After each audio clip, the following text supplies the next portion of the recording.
오늘 우리에게 주시는 하나님의 말씀은 갈라디아서 4장 4절에서 7절까지 말씀입니다.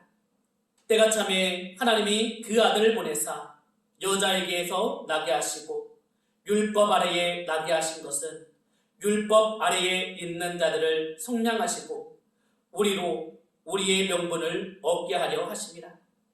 너희가 아들이므로 하나님이 그 아들의 영을 우리 마음 가운데 보내사 아빠 아버지라 부르게 하셨느니라.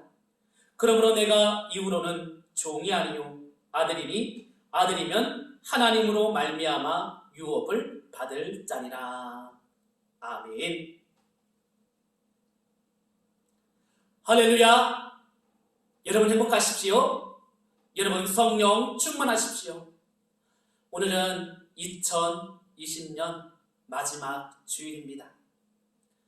오늘 또 교회에서 예배하지 못하고 또 가정에서 비대면 예배로 드립니다. 오늘 주신 말씀을 통해서 위로받고 우리가 하나님의 자녀임을 기억하는 귀한 시간 될 수 있기를 주님의 이름으로 축원해 드립니다. 2020년 마지막 주일입니다. 2020년은 아마도 이 세상에 발을 딛고 살고 있는 모든 사람들이 힘들고 어려운 생활을 했을 것입니다. 1월에 시작된 코로나 사태가 1년 내내 계속되면서 모두 전전긍긍하며 살아왔습니다. 처음에는 그저 몇 주면 끝나겠지, 또 몇 달 뒤면 끝나겠지 했는데 1년이 다 된 지금도 그 유세가 계속되고 있습니다. 교회들도 이 상황에서 판단을 바르게 못하여 사회의 지탄을 받기도 했습니다. 코로나 사태 이후 교회의 문은 거의 닫을 수밖에 없었습니다. 사회적 거리두기 시행으로 함께 모여 예배드리지 못하고 교회의 주요한 기능인 친교도 할 수 없는 상황에 이르렀습니다. 그리고 비대면 예배라는 상상도 못할 일들도 일어났습니다. 또 계속해서 교회 모임에서 확진자들이 나오면서 교회가 사회적 공분을 사기도 했습니다. 그동안 교회를 위해 헌신하며 묵묵히 섬겼던 많은 사람들의 수고를 아무것도 아닌 무의로 돌려보냈습니다. 참으로 아쉽습니다. 하지만 지금 이 시점에서 돌아보면 이런 모든 어렵고 힘들었던 일들마저 하나님의 은혜였음을 깨닫게 됩니다. 이 환난의 어려움 속에서도 우리는 하나님의 사랑을 알게 되었습니다. 세상이 뭐라고 해도 흔들릴 수 없는 믿음이 있음을 확인할 시간이 있었습니다. 다시금 우리를 성찰할 수 있는 의미 있는 시간들이 되었습니다. 좋은 일들만 감사할 것이 아니라 어렵고 힘들었던 일들도 결국은 하나님의 은혜였음을 알고 감사하시기를 바랍니다. 오늘 설교 본문인 갈라디아서 4장 4절에는 아주 특이한 내용이 나옵니다. 때가 참에 하나님이 그 아들을 보내사 여자에게서 나게 하시고 율법 아래에 나게 하신 것은 이렇게 말합니다. 하나님의 아들인 예수님이 세상에 오셨다는 사실은 우리가 이미 잘 알고 있는 사실입니다. 바울은 여기서 두 가지 특별한 표현을 첨가하고 있습니다. 첫째는요, 여자에게서 나게 하셨다는 것입니다. 보통은 여자에게서 라고 하지 않고 동정녀에게서 라고 합니다. 바울이 갈라디아서를 기록한 당시에는 동정녀 이야기가 잘 알려지지 않았거나 바울이 그것을 별로 중요하게 생각하지 않았던 것으로 보입니다. 어찌됐든 여자에게서라는 단어가 가리키는 핵심은 예수님이 우리와 똑같이 인간의 몸을 통해서 세상으로 오셨다는 사실입니다. 두 번째로는요, 율법 아래에 나게 하셨다는 표현입니다. 이 말씀을 공동번역 성경으로 보면 예수님이 율법의 지배를 받았다고 번역하고 있습니다. 율법은 인간 개인과 그리고 공동체가 지켜야 할 모든 규범과 법칙들을 가리킵니다. 법과 도덕과 윤리 등이 포함됩니다. 학교와 국회와 법원과 은행 등등이 다 율법에 속합니다. 인간 정신 문명이 이러한 율법을 만들어냈습니다. 예수님이 율법의 지배를 받았다는 말은 우리들과 똑같이 인간으로 살았다는 뜻입니다. 여자에게서 나셨다는 말과 율법 아래에서 나셨다는 말은 이러한 점에서 똑같은 의미를 가지고 있는 것이죠. 예수님이 실제로 하나님의 아들이라면, 즉 하나님과 동일한 영적인 권위가 있는 구원자라고 한다면 구름을 타고 내려와서 말 한마디로 사람들을 구원하면 되지, 굳이 여자의 몸에서 태어나서 인간의 한계를 그대로 안고 살 필요가 무엇이냐 하는 반론이 가능할 것입니다. 바울은 그 대답을 5절에서 이렇게 말하고 있습니다. 율법 아래에 있는 자들을 속량하시고 우리로 아들의 명분을 얻게 하려 하심이라. 아멘. 바울의 대답은 아주 명료합니다. 하나님의 아들이 인간이 되신 이유는 율법의 지배를 받고 있는 사람들을 속량하기 위해서였습니다. 여기서 속량한다는 말은 구해낸다는 의미입니다. 바울은 이미 갈라디아서 3장 10절에서 율법을 저주라고 표현했습니다. 저주받는다는 말은 일단 기분 나쁘게 들립니다. 하나님이 사람을 저주한다는 것이 아닙니다. 하나님에게는 사랑이 어울리지 저주와는 어울리지가 않습니다. 사람의 입장에서 볼 때 하나님의 사랑을 저주로 경험할 수 있을 뿐입니다.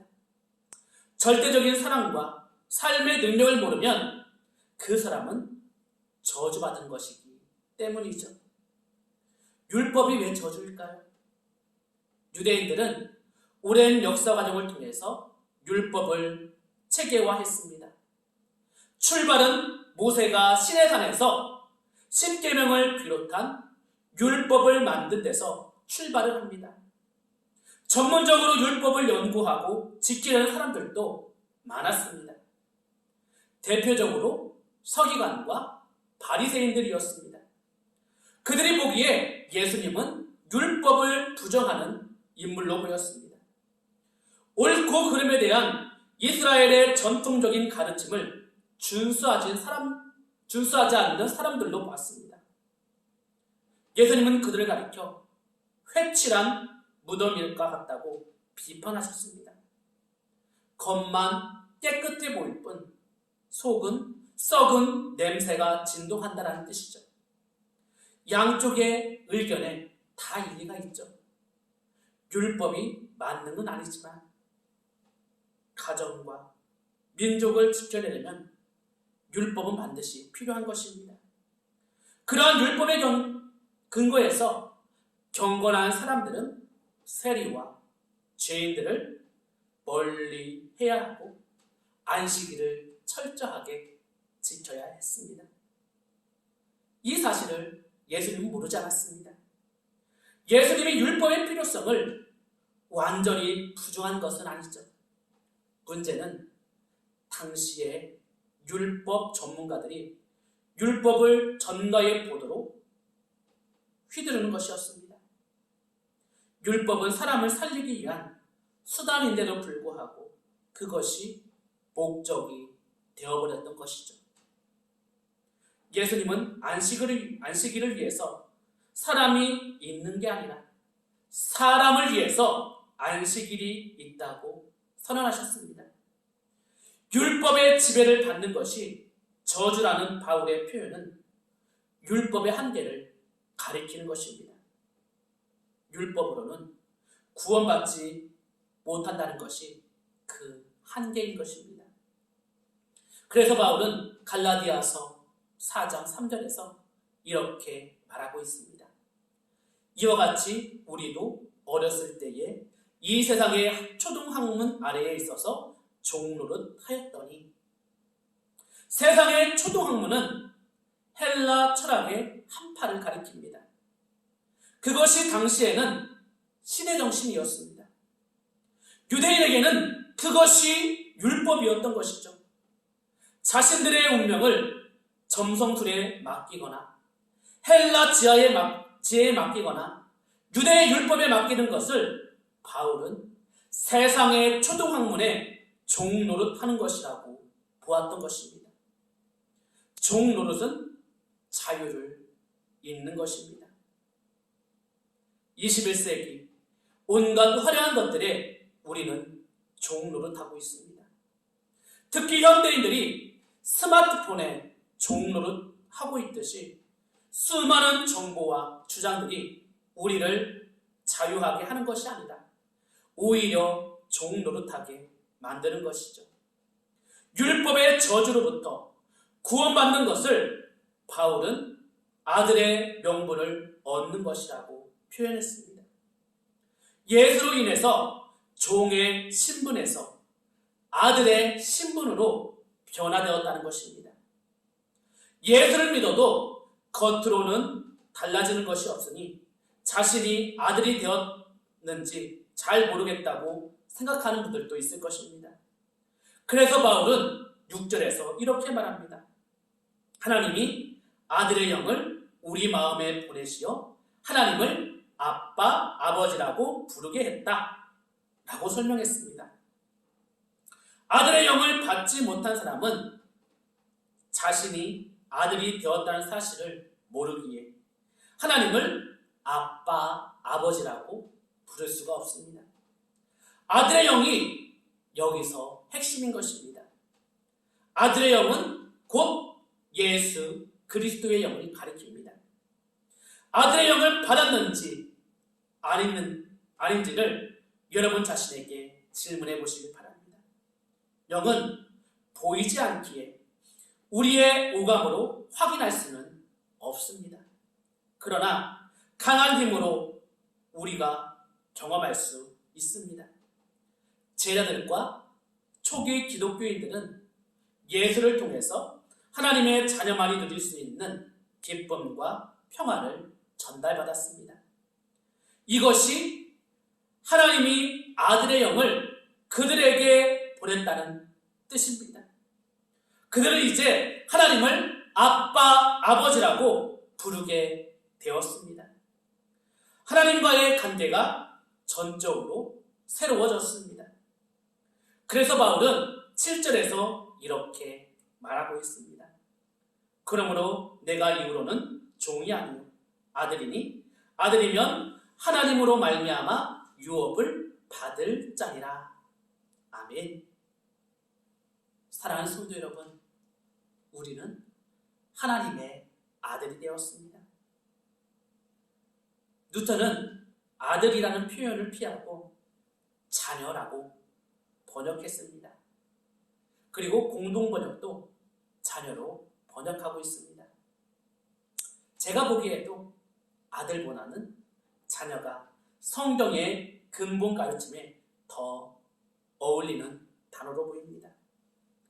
종으로부터 아들로 존재가 변화되었다는 것은 아버지와 전적인 신뢰관계를 맺게 되었다는 의미입니다. 종의 특징은 두려움이지만 아들의 특징은 자유와 평화와 만족입니다. 아들은 아버지에게서 일한 것만큼 대우받겠다는 생각을 하지 않습니다. 그러한 생각을 아예 들지 못하게 만듭니다. 아빠가. 왜냐하면 자기가 상속자라는 사실을 알고 있기 때문입니다. 기독교인이라면 누구나 아들의 자유를 누리면서 살려고 노력합니다. 그런데요, 그것이 잘 되지 않습니다. 그러한 신앙만으로는 마음이 놓이지가 않기 때문입니다. 그리고 실제로 우리가 살아가는 현장은 하나님을 신뢰하는 것만으로는 해결되지가 않습니다. 그래서 율법으로 돌아가려고 하고 초등 학문으로 돌아가려고 합니다. 그래서 바울이 갈라디아서 4장 9절과 11절에서 갈라디아 교인들의 그러한 모습을 말했습니다. 어찌하여 다시 약하고 천박한 초등학문으로 돌아가서 다시 그들에게 종노릇하려 하느냐? 내가 너희를 위하여 수고한 것이 헛될까 두려워하노라. 오해는 마십시오. 종노릇하지 말라는 바울의 강력한 권고가 세상 일에 손을 떼라는 것으로 생각하면 안 되는 것입니다. 세상에서 우리는 치열하게 살아가야 됩니다. 다만 종노릇은 하지 말아야 됩니다. 겉으로는 종이나 아들이나 삶의 과정이 똑같습니다. 힘든 일이나 치사한 일도 참아내야 합니다. 아들이라고 해서 좋은 자리에 앉아 유유납적으로 하는 것이 아닙니다. 중요한 차이는 종노릇에 달려있는 것이죠. 아들은 똑같은 어려운 일을 하면서도 결코 종노릇하지는 않습니다. 종노릇이 아니라 자유인 노릇을 합니다. 앞에서 언급한 율법 문제도 마찬가지입니다. 율법에 종노릇하는 사람이 있고 율법을 지키되 자유인 노릇을 하는 사람도 있습니다. 이 둘 사이에는 구체적으로 어떠한 차이가 있는지, 자유인 노릇을 한다는 게 구체적으로 무엇인지 저는 다음과 같이 생각해 봅니다.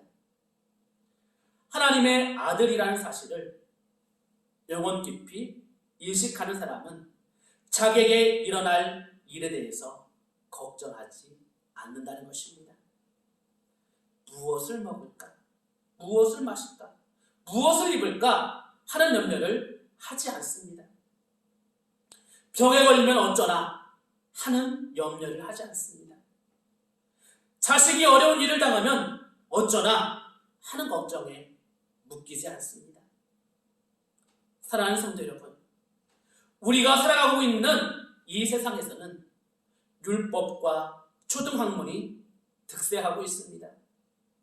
세상은 우리로 하여금 그러한 것들에 종노릇해야만 행복한 것처럼 강요하고 유혹을 하고 있습니다. 그렇게 끌려가다 보면 그게 인생인가 보다 하고 적응해버립니다. 바울은요, 이제 종이 아니라 아들이라고 선언하고 있습니다. 예수의 영을 하나님이 우리에게 주셨기에 그 사실을 깨닫고 경험하게 되었다고 말하고 있는 것이죠. 교회 문턱을 들어서지 않았으면 모를까? 이왕 들어섰다면 종이 아니라 하나님의 자녀로 살아가야 되지 않습니까? 이제 얼마 후면 2021년이 시작됩니다. 2021년에는 우리가 하나님의 자녀답게 살아가고 항상 어떠한 것에 묶이기보다는 자유함을 누릴 수 있는 우리 귀한 성도님들 될 수 있기를 주님의 이름으로 축원해 드립니다. 아멘. 기도하겠습니다. 하나님 아버지 감사드립니다. 오늘 주신 말씀을 통해서 우리 모두가 하나님의 자녀임을 기억하게 하여 주시옵소서. 예수님께서는 인간의 몸으로 이 땅에 오셔서 인간으로 겪어야 하는 모든 일들을 겪으면서 사셨습니다.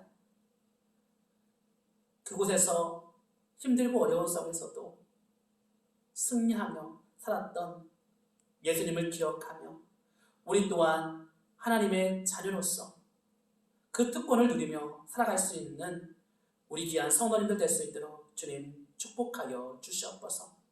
감사드리오며 사랑 많으신 예수님의 이름으로 기도드립니다. 아멘.